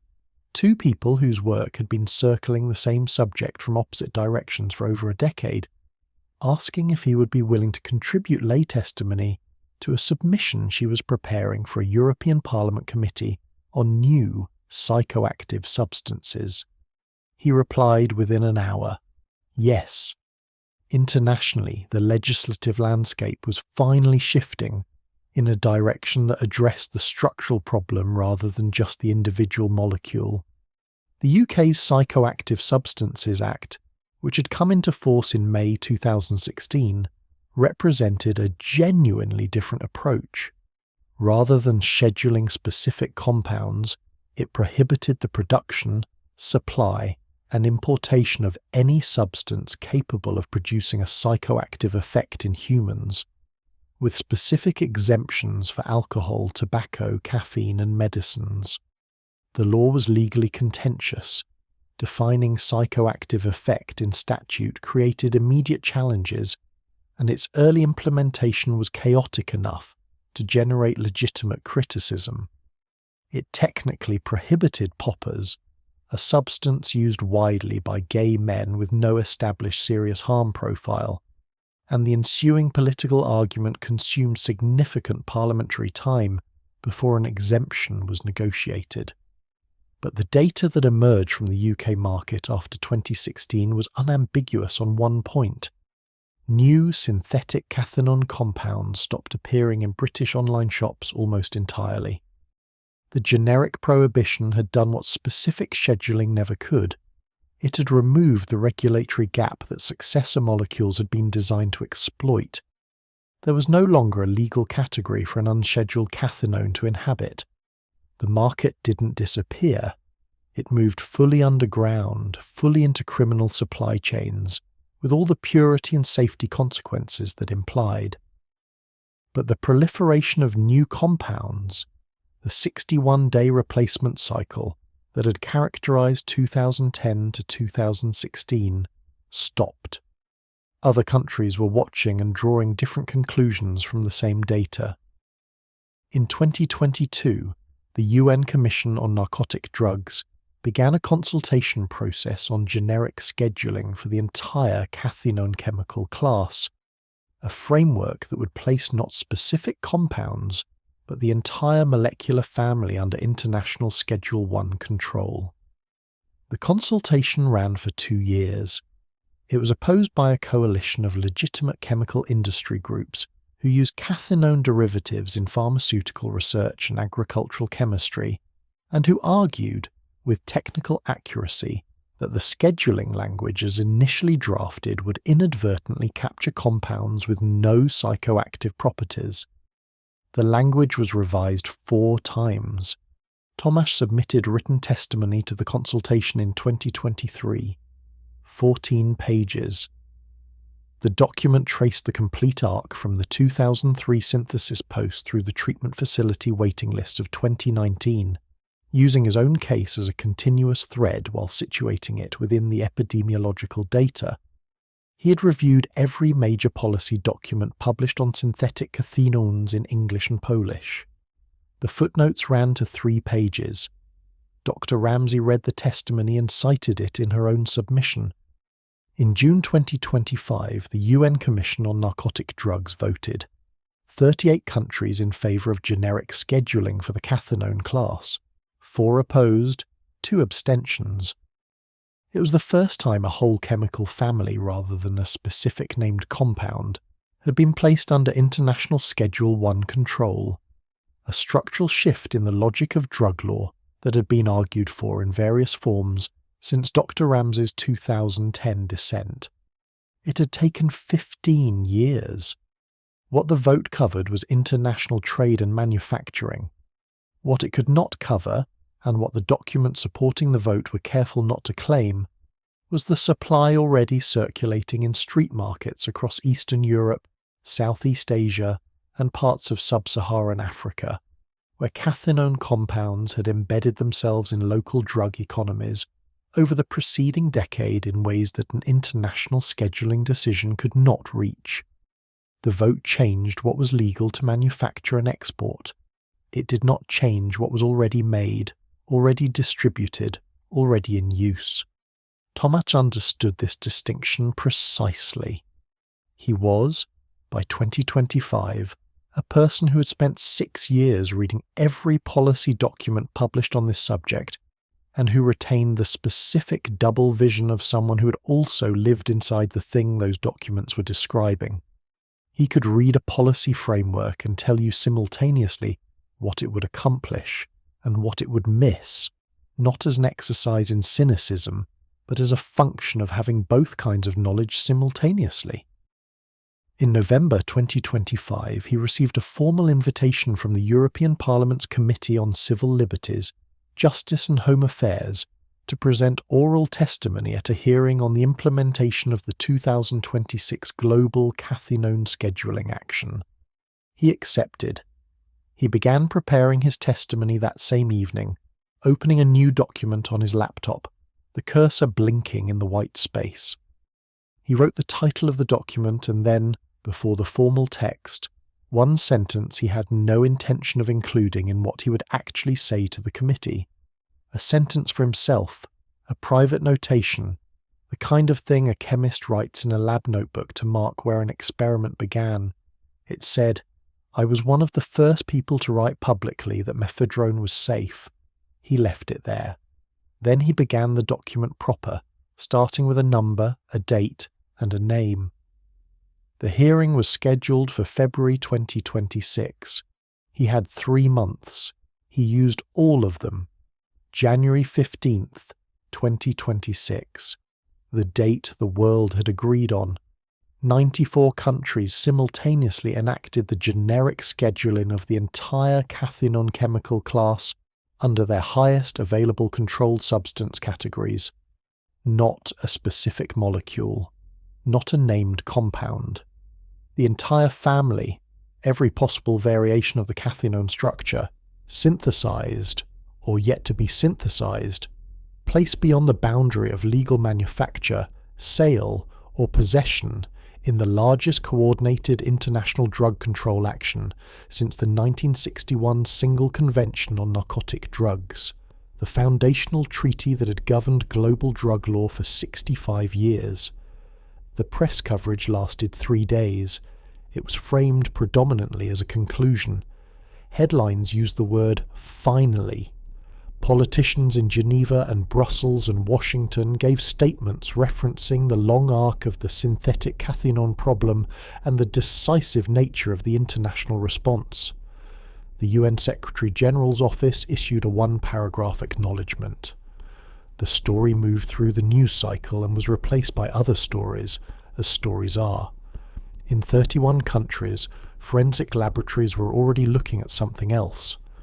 The data came from the European Early Warning System, a network of national monitoring centres that collect and share information on new psychoactive substances as they appear in street samples, hospital presentations and police seizures.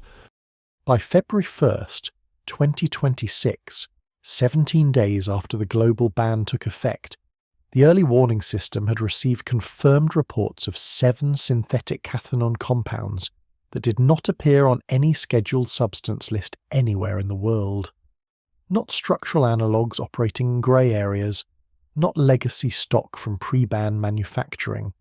New compounds, synthesized after the scheduling action, designed around the generic language of the new law, exploiting gaps in the drafting that the 4-time revision process had not fully closed. 17 days, 7 new molecules. The chemist had read the scheduling language before it passed. They had been reading it throughout the 2-year consultation period, adjusting their structural modifications in real time, preparing the next generation while the world was busy, congratulating itself on addressing the current one. In Brussels, on a Tuesday morning in the second week of February 2026, Tomáš Wierzbicki walked through the entrance of the European Parliament building on Rue Wirtz, carrying a document 47 pages long. He was 39 years old. He wore a dark jacket that his mother had pressed the previous evening at the hotel where they were both staying. She had insisted on accompanying him, and he had not argued, which was itself a change from the version of him that had existed 10 years earlier. His hair was shorter than it had been in the warehouse years. He moved through the security check with the focused economy of someone who had prepared every detail of the next 4 hours in advance. The committee room held 43 people when he took his seat at the witness table. MEPs arranged in the curved gallery above, staff, researchers, observers distributed through the lower seats. A Polish interpreter in the glass booth to the left, though Tomáš would give his testimony in English, his third language, the one in which he had written the Quas Post 17 years ago, the one in which most of the scientific literature he had spent 6 years reading existed. He placed the 47 pages on the table in front of him and did not open them. He had memorized what he needed, not word for word. He was not performing recitation.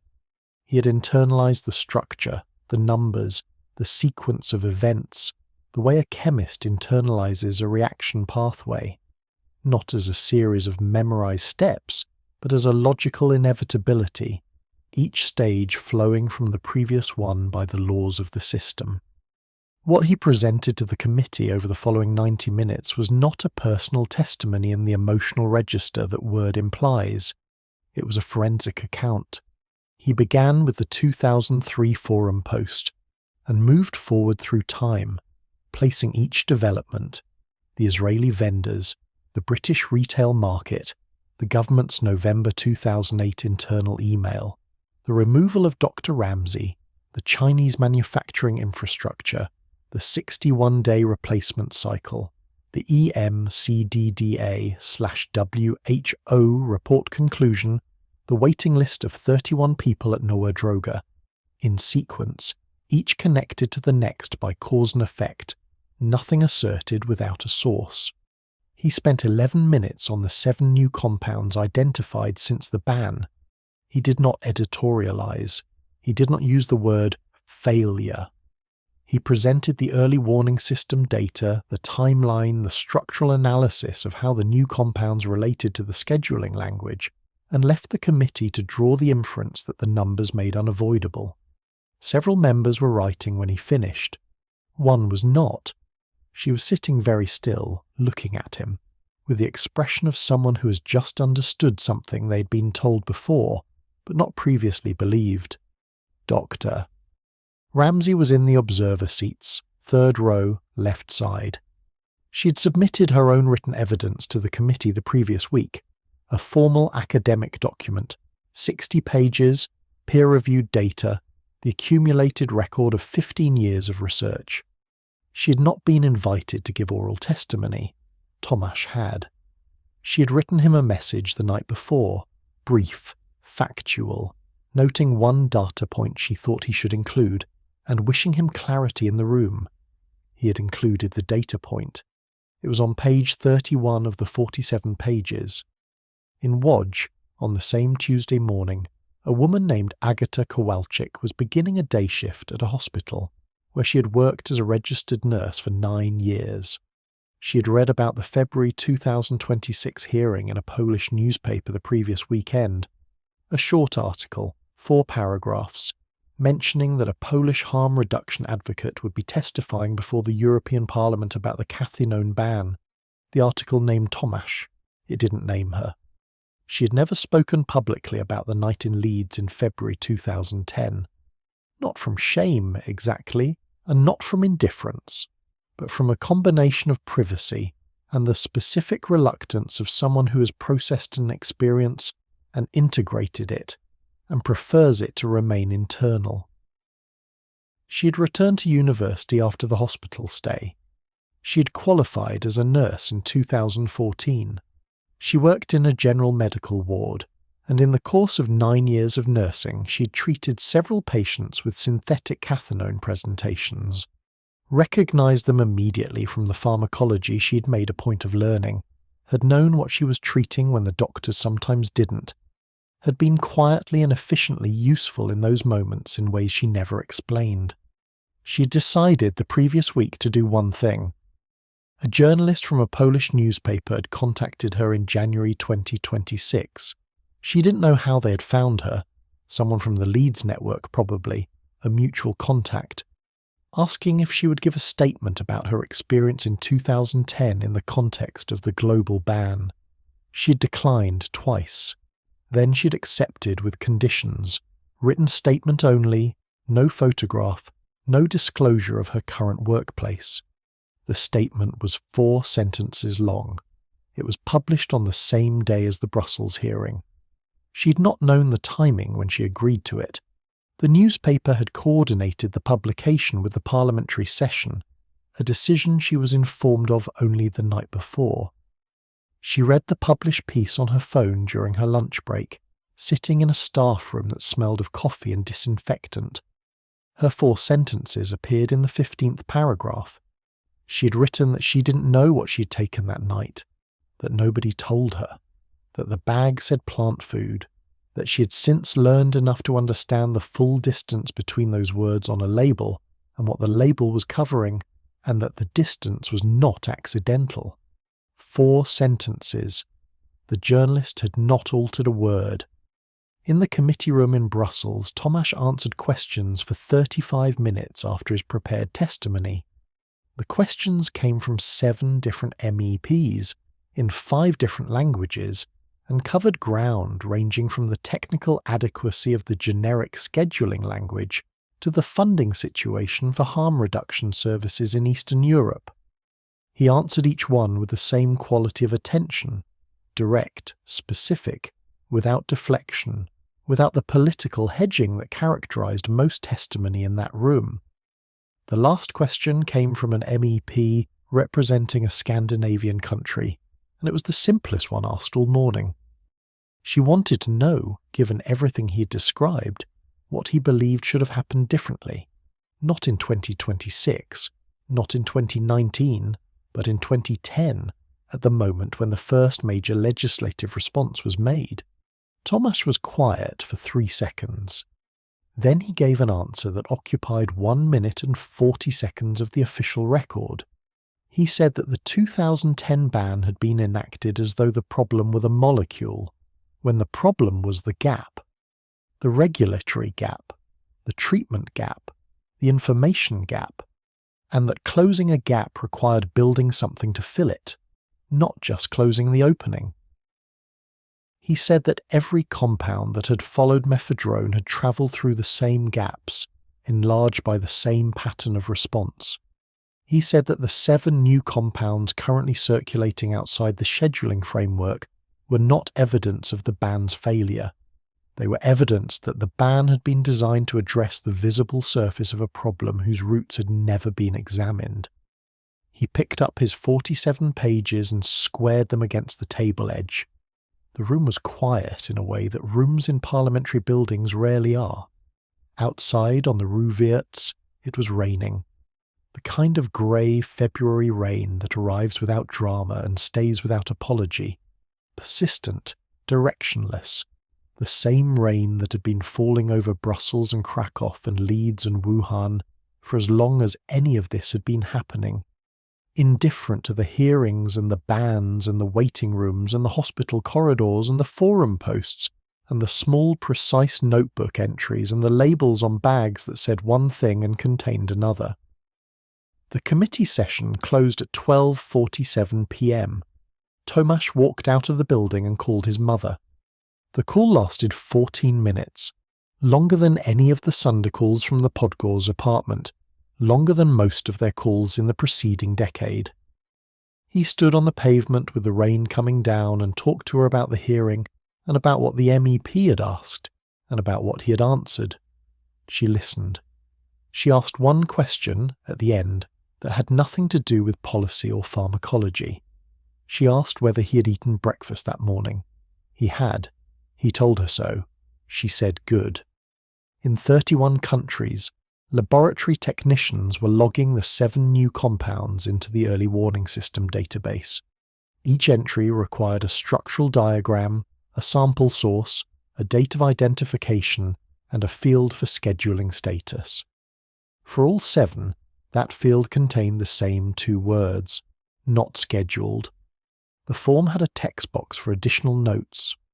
One technician, working in a monitoring centre in Prague, the identity never recorded, had typed a single sentence into that box before saving the entry and moving to the next file. The sentence read, "The synthesis route is already online." It was. It had been, in some form, since 2003. Since a forum post by a person whose name nobody had confirmed on a server that no longer existed, describing a procedure that had long since been copied and archived and distributed across more locations than any legislative action could enumerate or reach. The formula still existed. It always would. The rain continued. The early warning system logged its 8th new compound at 3:14 p.m., submitted by a forensic laboratory in Vilnius, Lithuania. The compound had no street name yet. It had no published user reports. It had no entry in any pharmacological database. It was 60 days old. Go back to Leeds, February 2010. Not to the committee room, not to the hospital in Krakow, not to the factory outside Wuhan, or the filing cabinet holding reference DRB/2009/0047. Back to the pavement outside a club on a Saturday night, where a 23-year-old woman in a silver earring, one earring, the other lost on the bus, was lying on the ground while her friends tried to describe to an emergency dispatcher what she had taken and couldn't. The viewer knows everything now that those friends didn't know then. They know about the forum post from 2003. They know about the Israeli vendors and the shopping cart and the next-day delivery and the label that said plant food. They know about the November 2008 internal email, the political calendar, the 41 pages sitting in a filing system with a reference number and a logged receipt. They know about the factory in Wuhan, and the PayPal account and the 87-day replacement cycle, and the 61 days after that, and the ones after that. They know about a chemistry student in Krakow who wrote 800 words explaining why the first death wasn't the compound's fault, and got 340 upvotes, and was the top Google result for months. Standing in that queue outside that Leeds club in February 2010, nobody knew any of it. That gap between what was knowable and what was known, between what existed in documents and emails and forum archives, and what reached the person holding a clear capsule in a queue, is the precise shape of everything that followed. Not a gap of information, a gap of deliberate distance, maintained by the people whose function was to close it, kept open by political calendars and institutional timelines, and the specific human capacity to file a report and return to other priorities. Agatha survived. 3 days in hospital, elevated cardiac markers that normalised by discharge, a follow-up appointment she attended, another she missed because she was working a double shift. She went back to university the following September, qualified, built a life with the specific determined quietness of someone who has decided not to be defined by one night. She became a nurse. For 9 years she moved through hospital wards with the knowledge she had gone out of her way to acquire: the pharmacology of synthetic cathinones, the receptor profiles, the clinical presentations, knowledge that no one had given her in Leeds, that the bag hadn't contained, that the dispatcher hadn't had, that the paramedic with 11 years of experience had been reaching for without finding. She carried it practically, used it when it was needed, said nothing about where it came from. When the journalist contacted her in January 2026, she declined twice. The third time, she thought about the nurse who had sat with her in Leeds during the second night in hospital.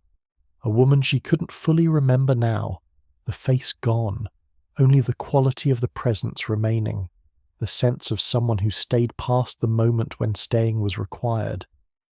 She thought about what it would have meant that night to have read 4 sentences written by someone who had been in the same queue. She wrote the statement. 4 sentences. Plant food. On the same Tuesday morning that Thomas was in Brussels, those 4 sentences existed in the 15th paragraph of an article that 87,000 people read before the end of the day. The comment section contained 340 responses, a number that meant nothing to anyone except, possibly, a man who had once received exactly that many upvotes on a forum post that had told those 340 people something that wasn't fully true. Thomas didn't read the article until the evening. After the call with his mother back at the hotel, he found it through a link sent by a colleague from the Harm Reduction Network. He read it straight through, including the comments. He closed the browser and sat for a moment in the specific quiet of a hotel room at night. The ambient hum of the heating system, the distant sound of the city, the particular quality of silence that exists when you're alone with something you're still processing.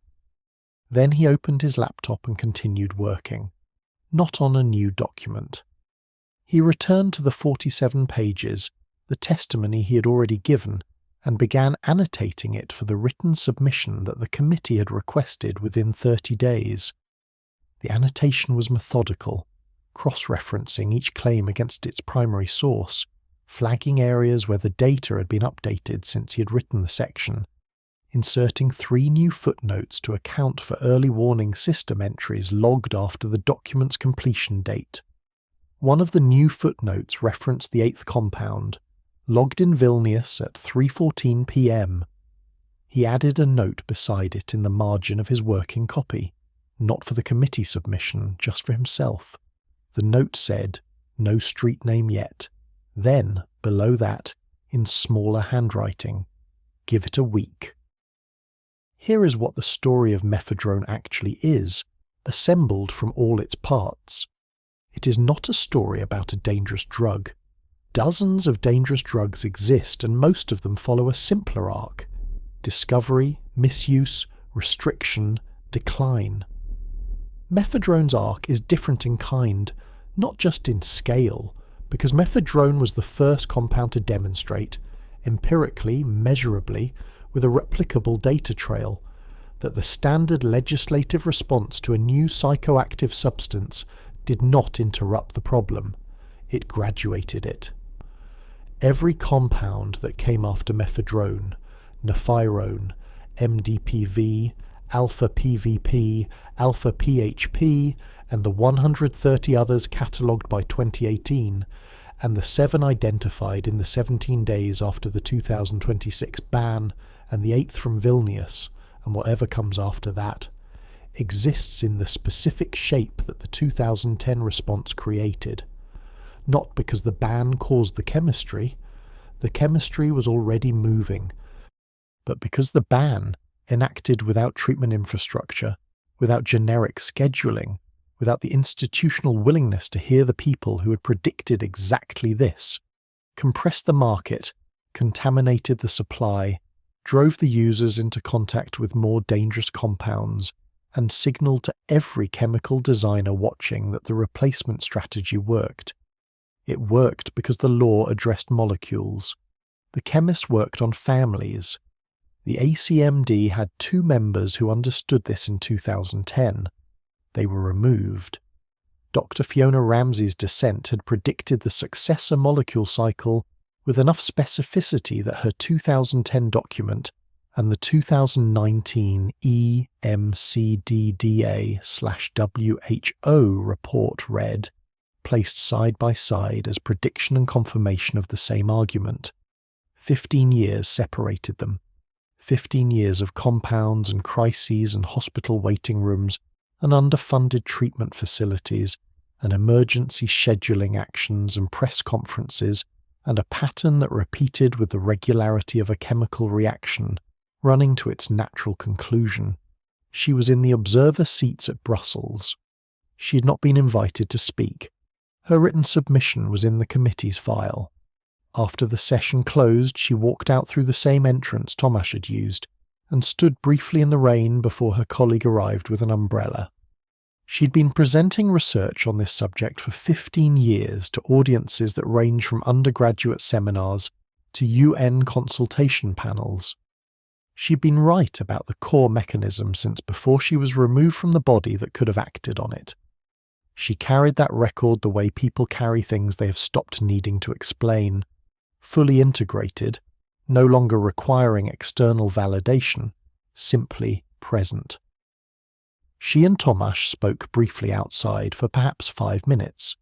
A researcher and a former forum user, introduced by a decade of parallel work and one email exchange, standing in the February rain on the Rue Viertz. What they said is not recorded. What is recorded is that when her colleague arrived with the umbrella, she introduced Tomasz by name and by what he did: harm reduction advocate, Eastern European Cathinone Network, and not by what his history was. He noticed that. The number that stays.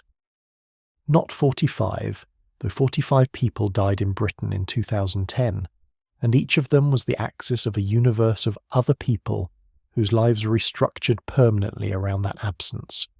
Not 130, though 130 distinct synthetic cathinone compounds, catalogued by 2018, represents a proliferation so rapid that the scientists tracking it compared it, in print, to watching a speciation event in real time, not 38-4 the UN vote, though that vote shifted the structural logic of international drug law for the first time in 65 years.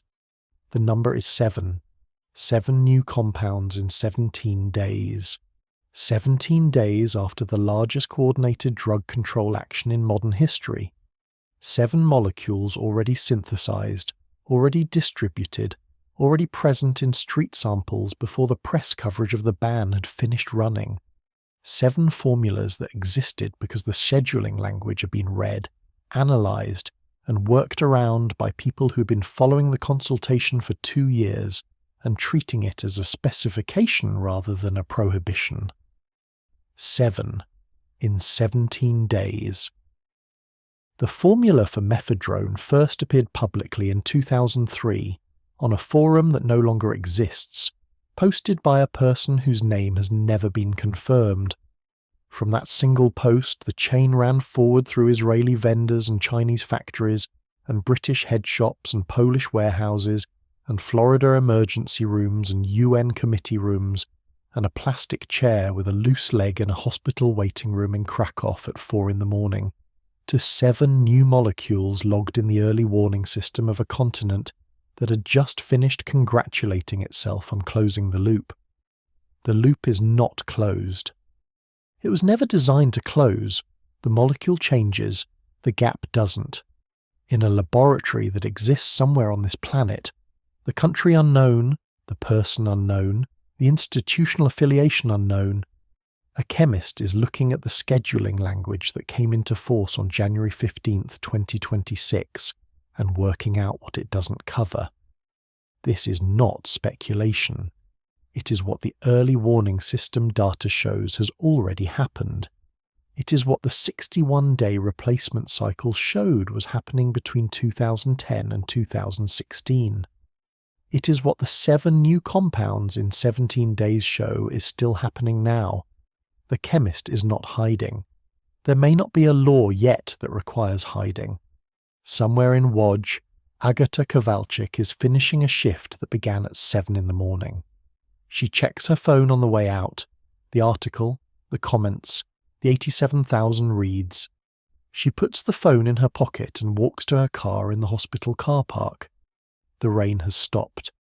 The tarmac is wet and the overhead lights reflect in it, doubled and distorted, the way lights look in any car park in any European city at the end of a long day.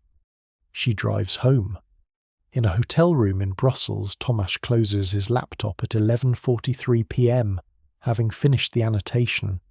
The room is the kind that looks identical to itself in every city. The same carpet, the same desk lamp, the same heating unit with its ambient hum. He has an early train to Krakow in the morning. He has a meeting on Thursday with a Polish Ministry of Health working group on synthetic cathinone treatment protocols. A meeting that would not have existed 2 years ago, and exists now in part because of the written work that began in a Krakow apartment in April 2020, with a piece that was shared 4,000 times in the first week. He sets an alarm, turns off the lamp. The heating unit hums. In Vilnius, the 8th compound sits in a database, unnamed, its street presence not yet visible in any user report or emergency presentation. It is 60 days old. It was synthesized after the ban. It does not appear on any scheduled substance list anywhere in the world. The technician who logged it has gone home. The entry is complete. The structural diagram is attached. The source field reads, street sample, provenance unknown. The formula still exists. It always will.